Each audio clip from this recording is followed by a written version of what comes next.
Varicose veins కి సరైన చికిత్స కోసం సంప్రదించండి ఎవిస్ హాస్పిటల్.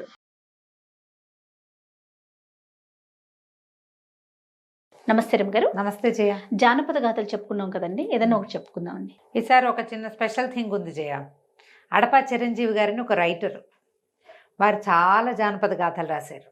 100కి పైగా కథలు ఉన్నాయి ఆయనవి. అయితే వారివి ఒక నాకు స్క్రిప్ట్లో దొరికినాయి. ఓకే. ఒక 2 బుక్స్, ఒకటి చిన్న కథలే, చాలా పెద్దవి కాదు, చిన్న కథే. అయితే చదవటానికి భలే బాగున్నాయి, సింపుల్ ఈజీ లాంగ్వేజ్. నేను మెల్లిగా వారి నెంబర్ సంపాదించి వారికి ఫోన్ చేస్తే అవి 10 కథలు 2 బుక్స్గా ప్రింట్ చేశారట. విజయవాడకి చెందిన క్లాసిక్ ప్రింటర్స్, క్లాసిక్ పబ్లిషర్స్. ఇవి ఫ్లిప్కార్ట్లో కూడా దొరుకుతాయి బుక్స్. సరే, నేను అడిగితే ఆయన 2 పుస్తకాలు నాకు పంపించారు. చెప్పండి మీరు అని మనం బ్రీఫ్ చేస్తాం కదా స్టోరీని. అయితే కత్తుల బోను కథ చెప్తాం. ఈ అడపా చిరంజీవి గారి కథల జానపద కథలు అయితే భలే ఇంట్రెస్టింగ్గా ఉన్నాయి. వాటి పేర్లు, కథ చిన్న స్క్రీన్ ప్లే లాగా నడుస్తుంది. ఒక చిన్న సినిమా తీసేయచ్చు దాంతో. భలే బాగున్నాయి కథలు. అయితే మీరు ఎవరైనా ఈ పుస్తకాల మీద ఆసక్తి కలిగిన వాళ్ళు ఫ్లిప్కార్ట్లో దొరుకుతాయి. క్లాసిక్ పబ్లిషర్స్ కోసం మీరు ఆన్లైన్ చూసినా కూడా అడపా చిరంజీవి గారి పుస్తకాలు 2 ప్రింట్ చేసిన ఉన్నాయి అన్నమాట. 10 కథలు ఉన్నాయి, రెండిట్లలో 5 వేసి తెప్పించుకోవచ్చు. Classic publishers. పూర్వం అట మరాళ రాజ్యం అని ఒక రాజ్యం, మరాళ దేశం. ఈ రాజ్యానికి కీర్తిసేనుడు అని ఒక రాజుగారు ఉన్నారు. ఒకనాడు ఆయన కొలువు తీరుండగా ఒక భట్టుడు పరిగెత్తుకుంటూ వచ్చి పట్టపు టేనుగు మరణించిందని చెప్తాడు. ఏదో అశుభంగా భావిస్తారు. రాజుగారు భయపడతాడు.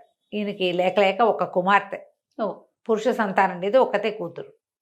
అయితే చాలా టెన్షన్ ఫీల్ అయ్యి ఏం చేయాలి అని ఆలోచిస్తే, సరే ఒకసారి అందరినీ పిలిచి, పెద్దవాళ్ళని, జ్యోతిష పండితుల్ని, సిద్ధాంతుల్ని పిలిచి ఈ పట్టపు టేనుగు మరణించిన వేళని కౌంట్ చేసి గణించి ఏదైనా చెడు విపత్తు రాబోతోందా, ఏం తేడా రాబోతోందో తెలుసుకోవాలనుకున్నారు. మంత్రి గారు ఏమన్నారంటే, మనకు వచ్చిన ప్రాబ్లం ఏం లేదండి, చాలా రకాలు అన్నీ బాగున్నాం మనము, కొత్తగా వచ్చే విపత్తు ఏముంది, కాలముల వల్ల మరణించి ఉంటుంది అంతేనని ఆయన అన్నా కూడా మంత్రి గుణవర్మ గారు చెప్పిన రాజుగారికి సాటిస్ఫై కాల. అయితే ఏం చేశారు, అందరినీ పిలిచారు. జ్యోతిష పండితుల్ని, సిద్ధాంతుల్ని, కొండుభట్లు గారు, ఇట్లా చాలామందిని పిలిచారు. పిలిస్తే వాళ్ళు అంతా కౌంట్ చేసి అందరూ బాగానే ఉంది బాగానే ఉంది అన్నారు. ఒక ఆయన చెప్పారు, ఓకే, యువరాణికి ఏదో ప్రమాదం రాబోతోంది, రాగల 2 సంవత్సరాలు గడ్డు.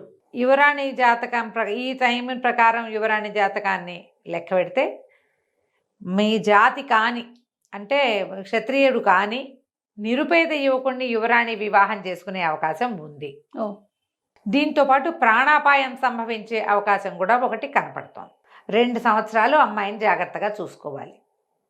దాంతో ఏం చేయాలో తెలియలే వీళ్ళకి. మంత్రి బాగా ఆలోచించి ఏమన్నాడు, అమ్మాయిని పూర్తి రక్షణలో ఉంచుదాం. ప్రజలందరూ తిరిగే చోట ఒక ఊరు మధ్యలో ఒక ఒంటి స్తంభం మేడగట్టి, దానికి తలుపులు చాలా దిట్టంగా పెట్టి, చాలా ఫుల్ కాపలా పెట్టి, చుట్టూతో ఆగట్ట పెట్టి, అందులో మొసళ్ళని పెట్టి, పోతుటీగ కూడా జ్వరపడకుండా చేద్దాం. అప్పుడు వీళ్ళు చెప్పినట్టుగా ఆ సామాన్య యువకుడు రాడు, ప్రాణాలకి ప్రమాదము రాదు, చాలా పహరా ఉంటుంది కదా. అంతేగా. మీరు కూడా కలవద్దు, అమ్మాయిని ఒంటరిగా ఉంచుదాం ఓ 10 మంది చిలికత్తెలతోటి. మరి ఇప్పుడు ఊళ్ళో కట్టడం ఎందుకు అంటే, ఊళ్ళో అయితే ఏంటంటే ప్రజలకు దగ్గర కోటలోనే విడిగా ఉంచితే మీరు రోజు చూస్తూ ఉంటారు. తల్లిదండ్రుల నుంచి సెపరేషన్ కూడా ఉంది జాతకంలో.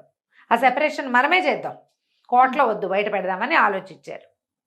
సరేని అనుకున్నారు. బ్రహ్మాండమైన ఒంటి స్తంభం మేడను ఒకదాన్ని కట్టారు. కట్టి రాజకుమార్తెను ప్రవేశపెట్టారు. ఊర్లో అంతా ప్రచారం అయ్యింది. ప్రజలు తోడుగా ఉంటారు. ఏదైనా ప్రమాదం, రాజుగారు చాలా మంచివాడు, అద్భుతమైన రాజు, ఏ ప్రమాదం వచ్చినా ప్రజలు కూడా కొంచెం తేక్పాటు చేస్తారు. అందులో వాళ్ళు కూడా కొంచెం ఉత్సాహంగా యువరాణిని రక్షించడానికి ఉంటారు. చుట్టూతో అగడితో ఒకటి తవ్వించారు.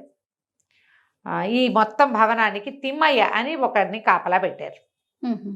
చాలామంది సైనికులు ఉన్నారు, వాళ్ళకి హెడ్గా అతను ఉన్నాడు. ఆ తిమ్మయ్య వాళ్ళ అమ్మ తండ్రి చాలా కాలం ఈ రాజుగారిని సేవించిన వాడే, ఓ 30 ఏళ్ల యువకుడు. అతన్ని పెట్టారు. అంటే రాజుకి విధేయుడుగా ఉన్నాడనమాట, నమ్మిన బంటు.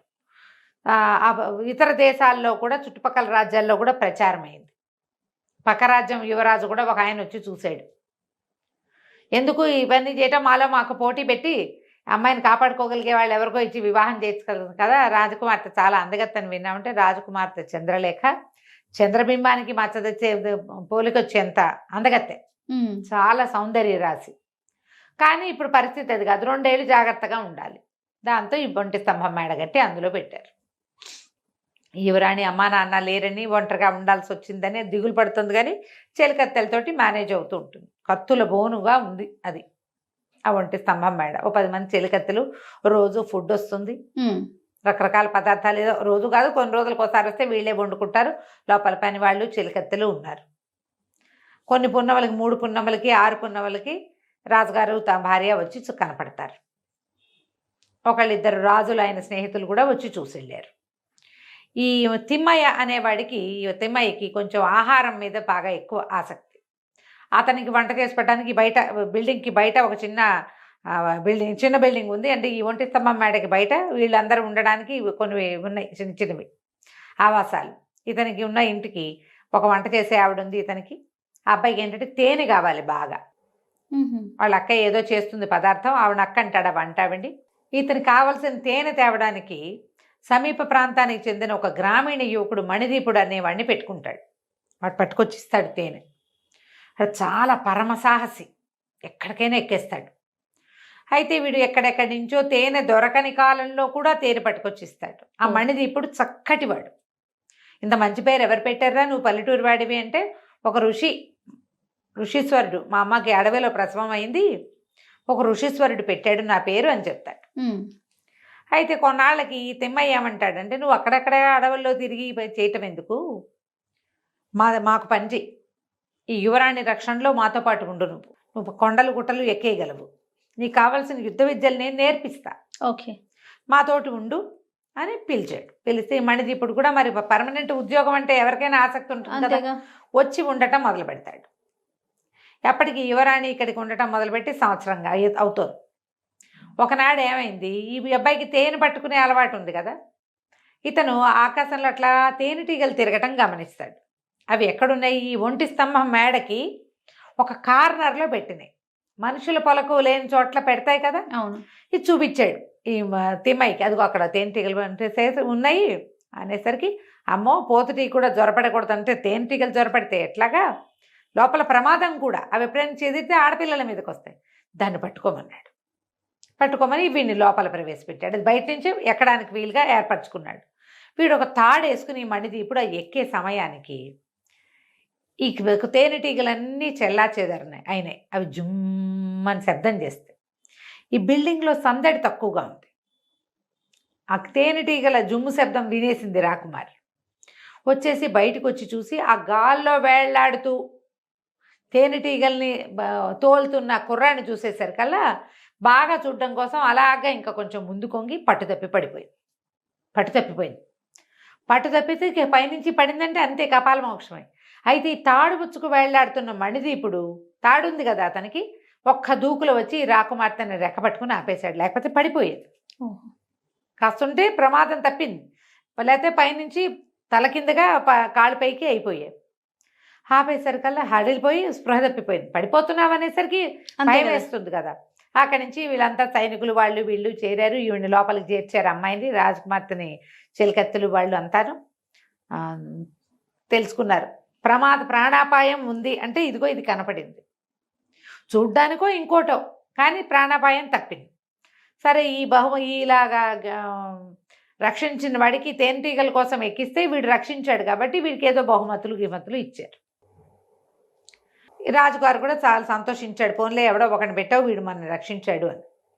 4 రోజులు గడిచేసరికల్లా ఆ గాల్లో వేళ్లాడుతూ తన చేయి పుచ్చుకున్న ఆ కుర్రాడి మీదకి మనసు పోతుంది అమ్మాయికి. ఆ తిమ్మయ్యని అడిగింది అతన్ని నా దగ్గరికి పంపించమనేసరికల్లా అబ్బాయి అన్నాడు, అమ్మ వేరే వాళ్ళని ప్రవేశపెట్టకూడదు, నా తల పోతుంది అని చెప్పినా ఆవిడ ఒప్పుకోవాలి. ఏం చెప్పాలో నాకు చెప్పమంటాడు. అమ్మాయి ఒప్పుకోదు. నేను చూడాలనుకుంటున్నాను అంటుంది. చూడాలనుకుంటున్నానంటే వాడిని లోపల ప్రవేశపెట్టకూడదు. అందుకని ఏం చెప్తాడు, రాకుమార్తె నిన్ను చూడాలనుకుంటుంది, నువ్వు తేనెటీగల కోసం ఎలా వెళ్ళావో అలాగే నువ్వు లోపలికి వెళ్ళమంటాడు. ఈ అబ్బాయి మణిదీపుడు దానికి తగ్గ ప్రయత్నం చేసుకుని ఓ తాడేసుకుని లోపలికి వెళ్ళబోతాడు. ఈ లోపలికి వెళ్ళే సమయానికి 4 కొరివి దయ్యాలు ఒంటి స్తంభం మేడలోకి ప్రవేశిస్తాయి. ప్రవేశించి యువరాణి పడుకునున్న మంచాన్ని లేవదీసి పట్టుకొని అయ్యో. చూస్తూనే ఉంటాడు. కొరివి దయ్యాలను అతనేం చేస్తాడు? దయ్యాలను ఏం చేయలేడు కదా. ఎప్పుడైతే ఈ మంచం కదిలిందో రాకుమార్తె హాహాకారాలు చేస్తూ ఉలిక్కి పడతాం కదా. లేచి చూసుకుంది, ఏం చేయాలో తెలియలేదు. ఈ కొరివి దయ్యాలు తలల దగ్గర ఇంటి మంటలు వస్తున్నాయి, అవి మోసుకెళ్ళిపోతున్నాయి గాల్లో. ఊళ్ళో అంతా చూసారు అవి ఏ పక్కకి వెళ్ళినాయో. రాత్రి 11-12 గంటల వేళ. తెల్లారేసరికి అంతా గొల్లుమన్నారు. రాకుమార్తెను ఎత్తుకుపోయారు.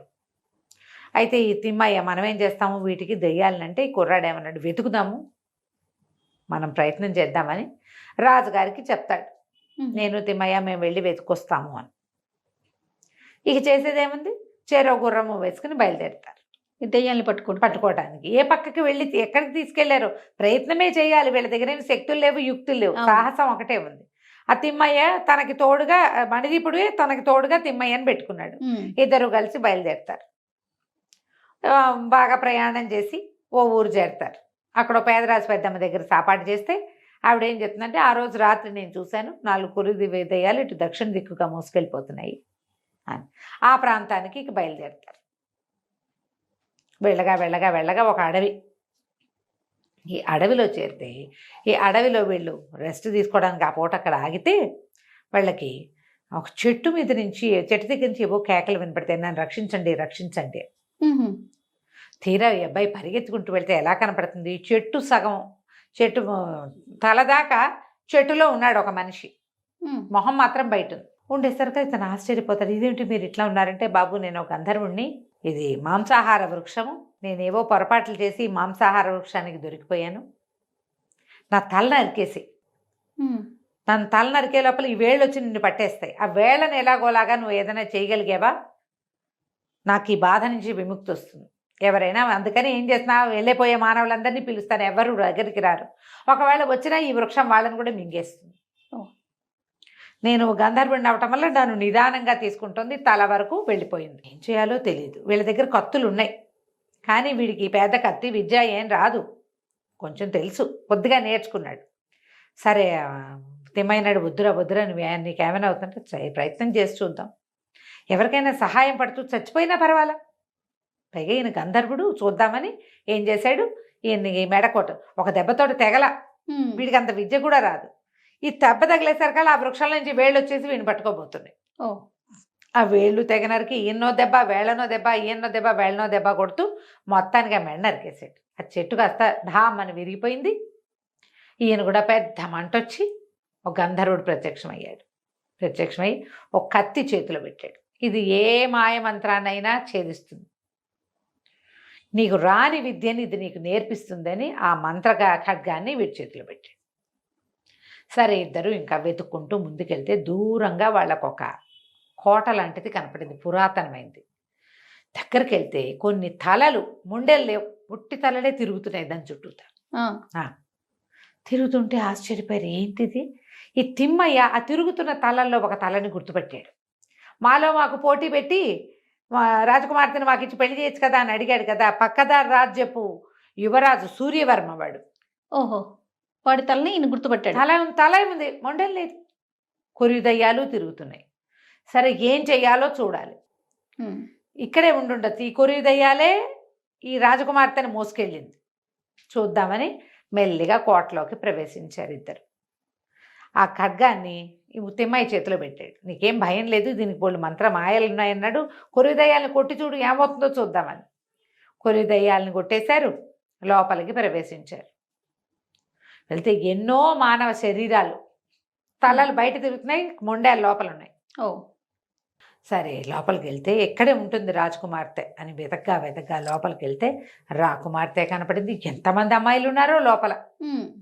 రాకుమార్తెని గుర్తుపట్టాడు తిమ్మయ్య, కేకలు పెట్టుకుంటూ దగ్గరికి వెళ్ళాడు. అమ్మ ఉన్నావా, బతికే ఉన్నావా, మేము చాలా వెతుకుతున్నాం అంటే మణిదీపుడిని కూడా చూసింది. ఇతనే కదా నన్ను రక్షించింది అని అడిగాడు.